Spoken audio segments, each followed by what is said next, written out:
నమస్కారం. కొత్తూరు రంగప్ప గారి పొలంలో అయితే ఉన్నాం ఈ రోజు ఇక్కడ. ఈయన వచ్చేసి క్రిస్టల్ వారి 369 అనే పత్తి విత్తనాలను అయితే నాటుకోవడం జరిగింది. సో ఇక్కడ చూడొచ్చు జర్మినేషన్, ఇక్కడ ఇది మొలిచిన తర్వాత ఈ విధంగానైతే ఉంది. ఇక్కడ చూడొచ్చు ఒకసారి. ఇది వేసి ఎన్ని రోజులు అవుతుంది పెద్దనా? 15 దినాలు అయితే ఉంటది. ఇప్పుడు 4 ఆకుల మీద ఉంది. ఇప్పటి వరకు అయితే దీనికి ఎటువంటి దోమ గానీ పేను గానీ అయితే ఏమైతే సోకలేదు ఇంతవరకు.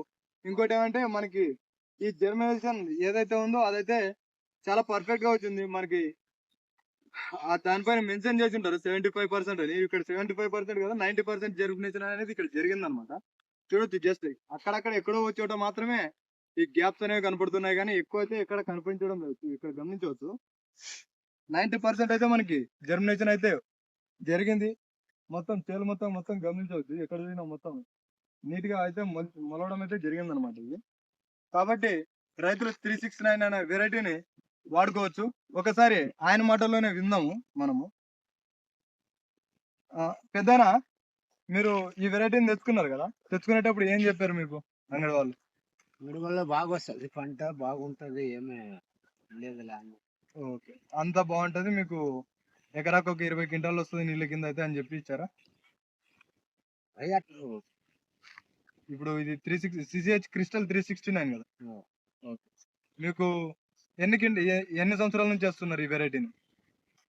ఈసారి కొత్తనా? పోయినసారి వేసినారా? ఎంత వచ్చింది పోయినసారి? 20 క్వింటాలు వచ్చాయి. 20 క్వింటాలు వచ్చింది. మరి మీరే చెప్తున్నారు 20 క్వింటాలు తక్కువ ఉండదు. ఓకే, ఎక్కడ కొంచెం ఎక్కువ ఉందా? అన్నా కూడా 20 క్వింటాలు ఉన్నా కూడా మేలే కదా. ఇప్పుడు ఎందుకంటే మీరు చెప్పిన విధంగా క్వింటాలు ఎక్కడ అది మరి ఇంకా 20 క్వింటాలు అయింది కదా.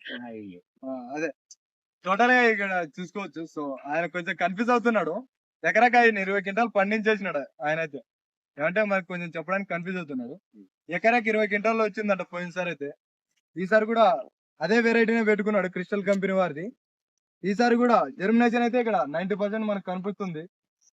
సో ఇదే అనమాట ఈ రోజు ఈ విషయం. ఇంతటితో సమాప్తం. నమస్కారం, ధన్యవాదాలు పెద్దనా.